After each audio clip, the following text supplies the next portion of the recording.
cuando a mí me dicen, va a haber un templo que se va a construir en el futuro, yo les digo, ¿y qué va a pasar con ese templo que va a ser construido en el futuro? Va a venir el anticristo y va a ser una abominación desoladora, o sea, lo va a destruir. Sí, que lo tiene que desprofanar, pero ¿dónde está esa profecía? Eso está en Daniel capítulo 9, verso 27. Mira que ahí habla de la abominación desoladora. Cuando Daniel cita la abominación desoladora, no lo relaciona con un tercer templo, sino con un templo que estaba en ese tiempo para Daniel no construido y que se construyó después. Y Cristo está diciendo que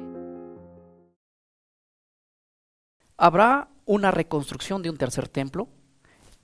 ¿Tendrá que el hombre de pecado ir, el anticristo, y sentarse en un tercer templo? Este es el tema que hoy vamos a ver en toda esta saga que estamos viendo. Miren lo que dice el libro de Segunda de Tesalonicenses capítulo 2, el verso número 4, hablando del hombre de pecado, el cual se opone y se levanta contra todo lo que se llama Dios y es objeto de culto, tanto que se siente en el templo de Dios como Dios, haciéndose pasar por Dios. Este verso está diciendo que el hombre de pecado se sentará en el templo de Dios como Dios, haciéndose pasar por Dios. Cuando nosotros leemos este verso, automáticamente la mente de la iglesia dice, es que el templo tercero se va a reconstruir. Les hago decir que este es un pensamiento también que provino del jesuismo, haciendo creer a la iglesia de que se va a reconstruir un tercer templo, ya que yo hoy voy a hacer un estudio sistemático de todo el templo. Primeramente, yo quiero decirles esto muy importante. Hoy vamos a estudiar la Biblia aquí. Descubre conmigo grandes verdades, pero basadas no en mí, ni mi perspectiva, sino en la palabra de Dios.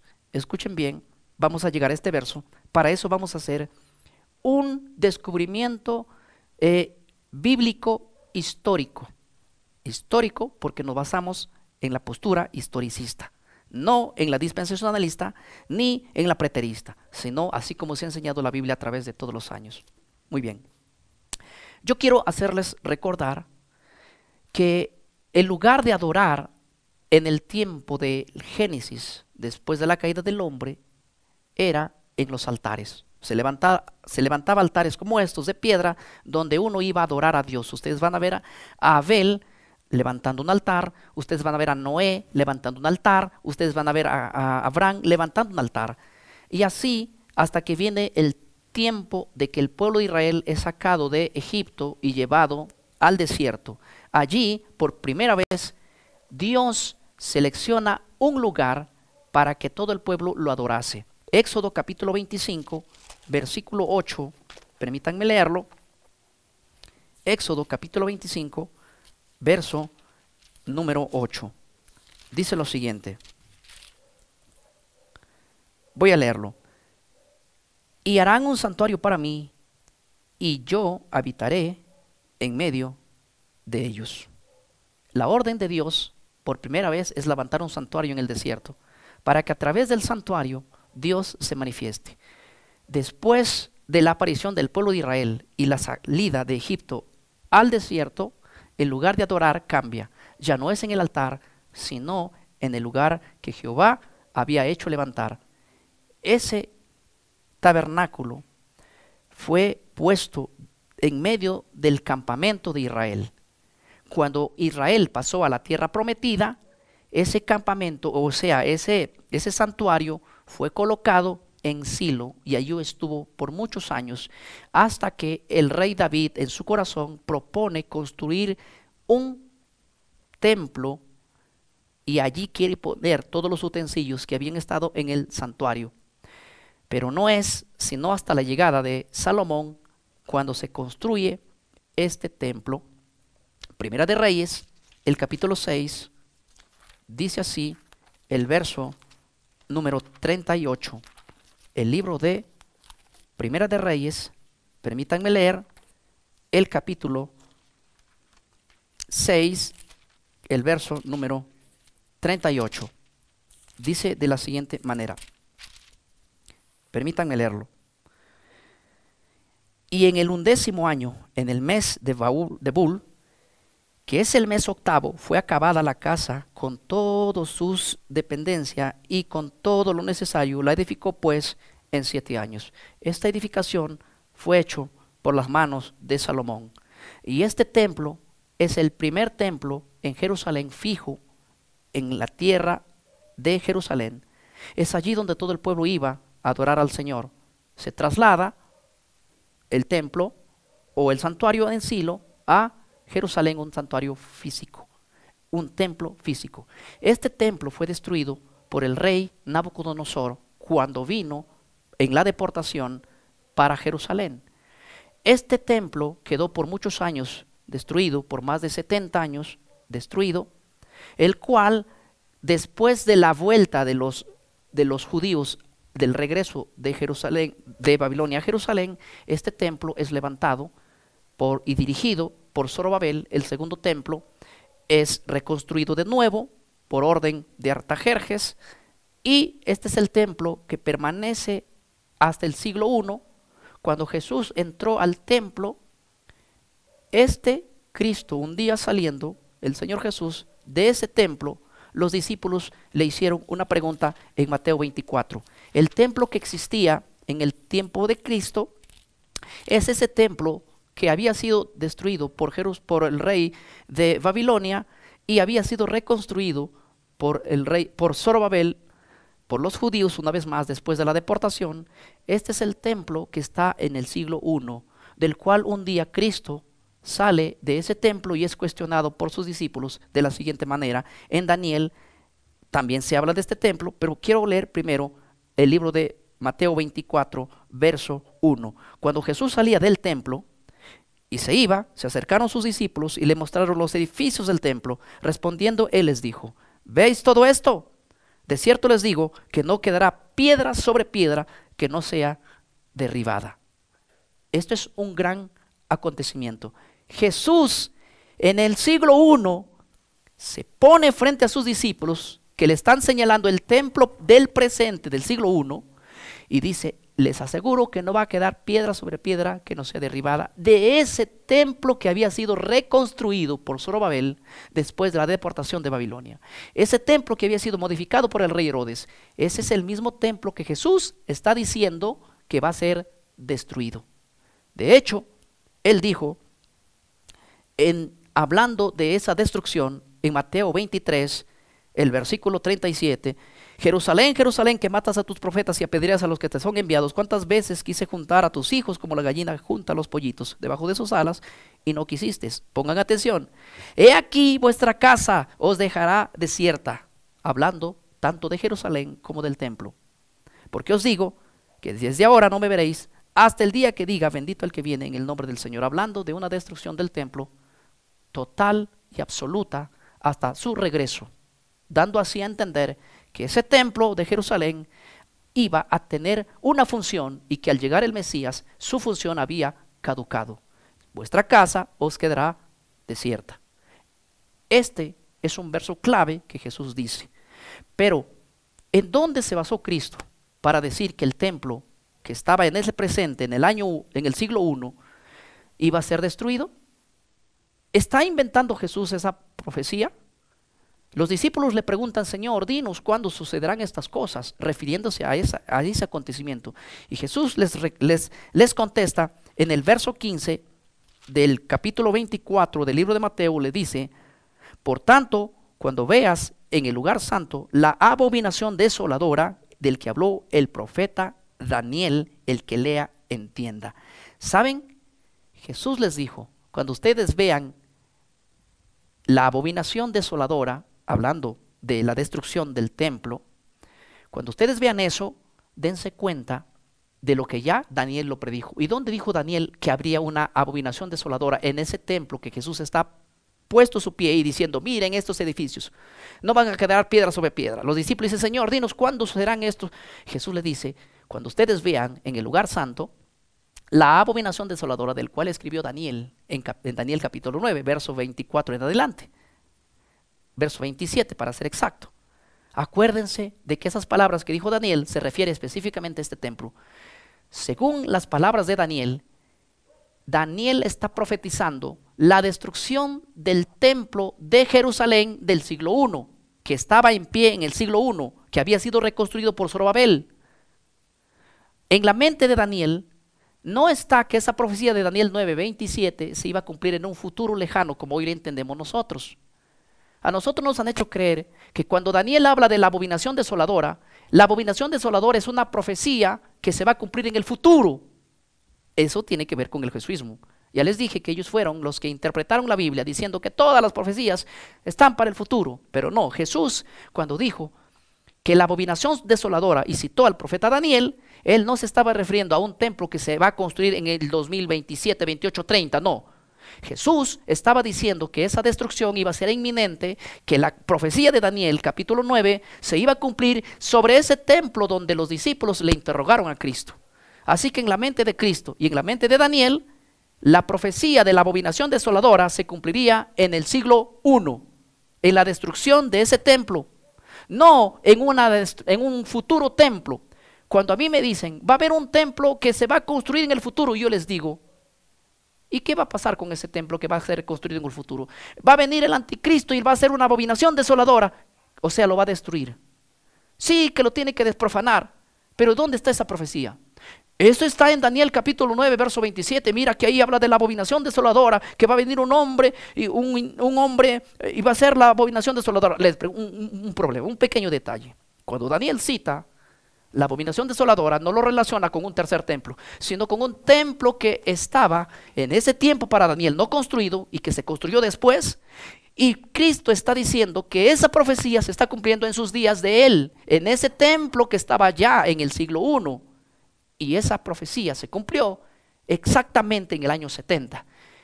Vino la abominación desoladora y ese templo absolutamente nada tiene que ver con las profecías bíblicas. Así que dejen de mirar a un templo que ya caducó. Las profecías bíblicas no están relacionadas en un templo. Las profecías bíblicas no están relacionadas con la construcción de un tercer templo, que no hay profecía para eso. ¿Saben por qué? Porque Cristo, Él dijo en palabras literales así, dijo así: este templo será derribado en 3 días y en 3 días será levantado. ¿Saben lo que estaba diciendo? Los discípulos, la gente le dijo, 46 años ha demorado su construcción y tú en 3 días lo vas a hacer. Es que él no estaba hablando de ese templo, él estaba hablando del templo de Jerusalén, que en sí iba a ser reemplazado por el verdadero templo, que era él mismo. Ahora, cuando Cristo muere, resucita, él asciende al cielo, ¿sí? Y él entra a decirnos estas palabras muy claves aquí en el libro de Hebreos, el capítulo 9, el verso 24. Hebreos 9:24. Miren mis manos, hay un templo en la tierra y un templo en el cielo. El templo en la tierra solo es una copia y una figura. El templo que entraría en función después de la muerte de Cristo dejaría de ser el templo terrenal, sino el templo del cielo. Hebreos 9:24. Porque no entró Cristo en el santuario hecho por mano. Ustedes saben que Cristo en su ministerio, antes de morir, estaba en el templo hecho por mano, en el templo que había reconstruido Zorobabel, en el templo de Jerusalén, en el segundo templo que fue destruido en el 70. Pero cuando aquí el texto dice, porque Cristo no entró en el santuario hecho por mano, se está refiriendo después de su resurrección. Él no entró a ese templo, si no saben a dónde. Dice, sigue diciendo el verso, porque Cristo no entró en el santuario hecho de mano, figura del verdadero, sino en el cielo mismo, para presentarse ahora por nosotros ante Dios. Este texto está diciendo que después de su resurrección Cristo entró a un templo no hecho por mano de hombre, sino a un templo que es de otra dimensión, al verdadero templo. Este templo terrenal era una figura, y todo lo que era figura quedó en el pasado. Por ejemplo, dentro de ese templo, en el templo se hacían sacrificios de animales. El templo para eso servía, pero al caducarse los sacrificios de animales, también caducó el templo.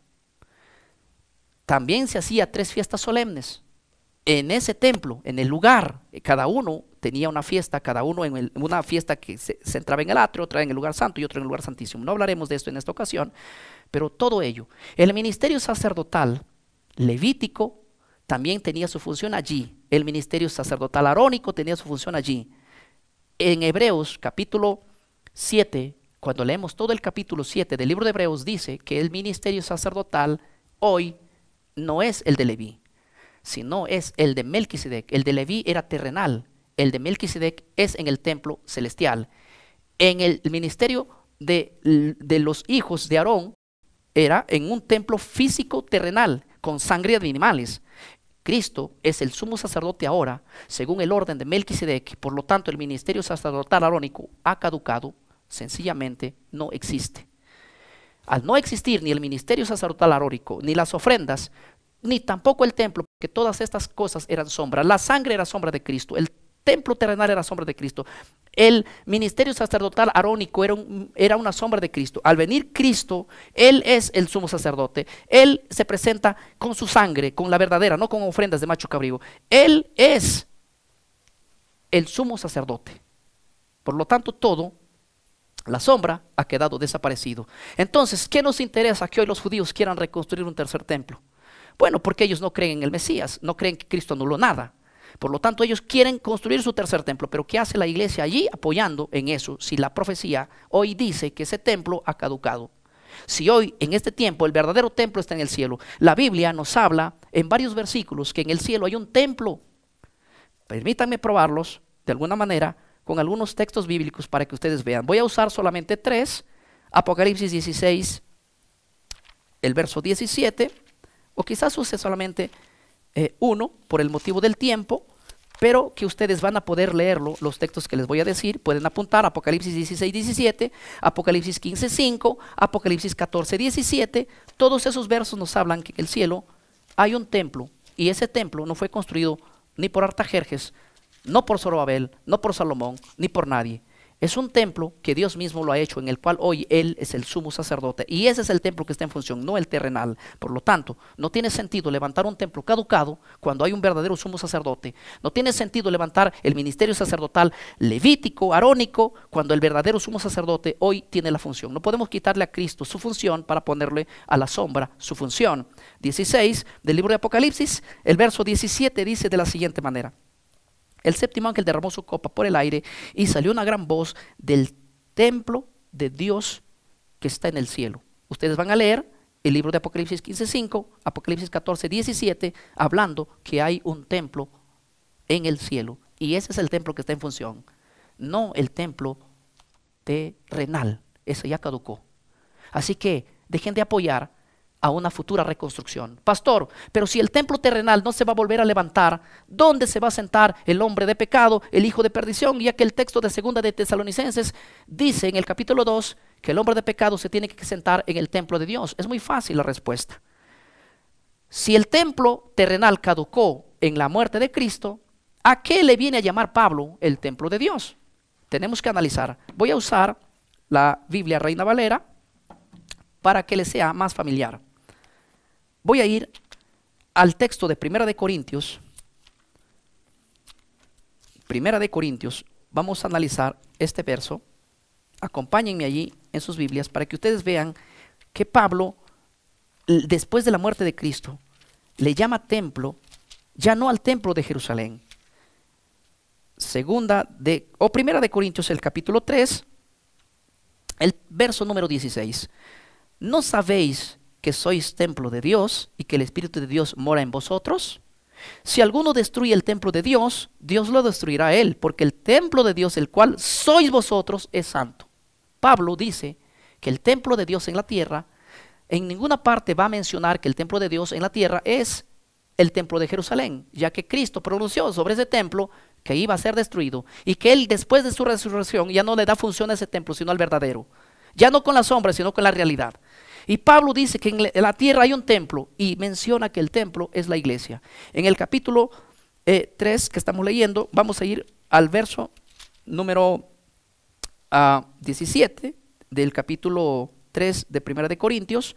Dice el verso 17: si alguno destruye el templo de Dios, Dios lo destruirá a él, porque el templo de Dios, el cual sois vosotros. Pablo otra vez asegura y afirma que el templo de Dios es la iglesia.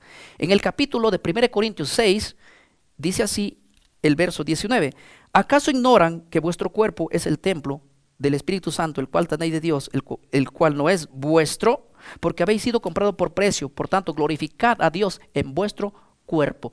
¿Saben lo que está diciendo aquí Pablo? Una vez más afirma que el templo en la tierra es la iglesia. Y de hecho Pablo en el libro de, vamos a ver, el libro de Efesios, el capítulo 2, Pablo está diciendo algo interesante. Es un capítulo muy bueno. Efesios el capítulo 2, el verso 20 dice así. Miren que Pablo aquí va a ilustrar que después de la muerte de Cristo, él enfatiza que el templo de Dios en la tierra no es un templo de Jerusalén, sino la iglesia. Y enfatiza en el verso 20 lo siguiente: edificado sobre el fundamento de los apóstoles y profetas, siendo la principal piedra del ángulo Jesucristo mismo. Aquí Pablo está ilustrando de que hoy hay un nuevo edificio, ya no de piedra, ya no de metal, ya no de palo, sino un templo real y creado de la siguiente manera. Pablo va a hablar de la iglesia, de que es el nuevo templo, y dice así: la piedra del ángulo donde va a sostenerse el edificio es en sí Cristo, la piedra angular. La base, el fundamento son los apóstoles y los profetas. Y sobre eso está edificada la iglesia. Verso 21. Miren lo que dice el verso 21 del capítulo 2 del libro de Efesios. En quien todo el edificio bien coordinado va creciendo para ser un templo santo en el Señor, en quien vosotros también sois justamente edificados para morada de Dios en el Espíritu. Pablo está diciendo que nosotros, la iglesia, hemos edificado juntamente un templo santo de Dios. Está mostrando aquí que la iglesia es ahora el templo de Dios. Pablo está diciendo que la piedra del ángulo es Jesucristo, donde va a ser asentado el edificio. El fundamento es los apóstoles y profetas. Sobre ellos nosotros está basada nuestra fe. Sobre los apóstoles, porque ellos nos transmitieron las palabras de Cristo. Sobre los profetas, porque ellos escribieron el Antiguo Testamento. Pero ambos de estos dos están asentados sobre Cristo, que es el fundamento. Pero Cristo, luego el Antiguo y el Nuevo Testamento, y la iglesia está asentada sobre todo ello. Es el nuevo edificio. Entonces, en la mente de Pablo, que es el apóstol de los gentiles, el cual escribió gran parte del Nuevo Testamento, por así llamarlo, en la mente de él no está como templo de Dios el templo caducado en Jerusalén, sino es la iglesia. Basado en eso, entonces, la pregunta es la siguiente: pastor, ¿cómo es que el anticristo, el hombre de pecado, se va a sentar en la iglesia? Ya que tú dices que él se va a sentar en la iglesia. Sí, se va a sentar en la iglesia. La palabra sentar en la Biblia no significa simplemente poner el trasero sobre algo, sino también dominar. Miren, voy a dar, por ejemplo, un par de versos. Aquí, en el libro de Isaías, el capítulo, Isaías 40. Voy a leer un verso muy impresionante aquí. Isaías 40, verso 22. Dice la Biblia así: Él, refiriéndose a Dios, Él está sentado sobre el círculo de la tierra, hablando de Dios. Dios está sentado sobre el círculo de la tierra. Ustedes saben bien claro que Dios no está aquí arriba en el globo terráqueo sentado. Él está en su trono. Pero cuando la Biblia dice que Él está sentado en el círculo de la tierra, quiere decir que Dios domina la tierra, está sobre el dominio de nosotros. La palabra sentarse en profecía es estar sobre ella o dominar sobre ella. El libro de Apocalipsis, el capítulo 17, también nos muestra ampliamente lo que hoy quiero señalar, que sentarse simplemente es dominar y no necesariamente sentarse de una manera literal. Miren lo que dice Apocalipsis capítulo 17. Voy a usar dos versículos más en este caso. Apocalipsis capítulo 17 dice así el verso número 1.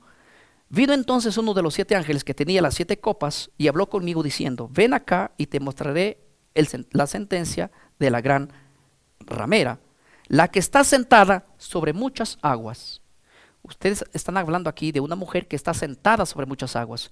Aquí no hay una mujer que está sentada sobre una piscina o sobre un envase de agua, sino sobre muchas naciones, tribus, lenguas y pueblos. ¿Se dan cuenta que esta mujer está dominando naciones? El verso 3 dice: y me llevó el espíritu al desierto y vi a una mujer sentada sobre una bestia escarlata, llena de nombres, de blasfemias, que tenía 7 cabezas y 10 cuernos. Esta misma profecía está diciendo que una mujer se sentó sobre una bestia. Sobre una bestia. Cuando tú te sientas sobre un animal, tú dominas a ese animal. La palabra sentarse es estar bajo el control de algo. Y créanme que Daniel 7:25 dice que el hombre de pecado, que es el cuerno pequeño, se levantaría y dominaría a la iglesia por 1200 años. Tiempo y tiempo, la mitad de un tiempo. Proféticamente hablando, día por año equivale a 1260 años. Ese fue el primer logro que tuvo el cuerno pequeño sobre la iglesia. La dominó por un tiempo. Pero déjenme decirles que en estos últimos tiempos, una vez más, el hombre de pecado se va a levantar sobre la iglesia. Se va a sentar sobre la iglesia por algún tiempo. Él la va a perseguir. Por eso es que nosotros tenemos que saber que va a ser perseguida una vez más la iglesia, según Apocalipsis capítulo 12, mencionando que el dragón se llenó de ira, dice el verso 17. Entonces el dragón se llenó de ira y se fue a hacer guerra a la mujer y al resto de la descendencia de ella. Nosotros somos la descendencia de ella, la descendencia de la iglesia primitiva, que también ellos de alguna manera pasaron por esta gran tribulación. Por lo tanto, cuando la Biblia dice que el hombre de pecado se sentaría sobre el templo, no piensen que se va a sentar sobre el templo literal, ya que ese está caducado. Miren en el futuro que el hombre de pecado, que ya logramos ver quién es este hombre de pecado, cuando se siente en la iglesia, es que él va a perseguir a la iglesia. Por eso es que los decía yo siempre: prepárense que viene una grande persecución por el mismo poder que ya persiguió en el pasado 1260 años. Prepárense que hoy viene de nuevo ese mismo poder. Así que las profecías hablando de la construcción del templo no están aquí. La Biblia ya señaló que el templo del pasado ha caducado, que hoy nuestros ojos se pongan a mirar al futuro, y la mayoría de cristianos no están preparados para pasar por esa grande persecución, porque viene el hombre de pecado de nuevo a hacer una gran persecución. Y que Dios a cada uno de ustedes los bendiga, y los felicito por haber seguido todos los videos hasta hoy. Vamos a hacer otra saga de videos en otros temas y espero verlos también allí. Cualquier pregunta nos escriben, que el número de WhatsApp va a estar allí también, para juntos poder terminar de estudiando esto. Que Dios los bendiga a cada uno de ustedes. Es mi deseo. Amén.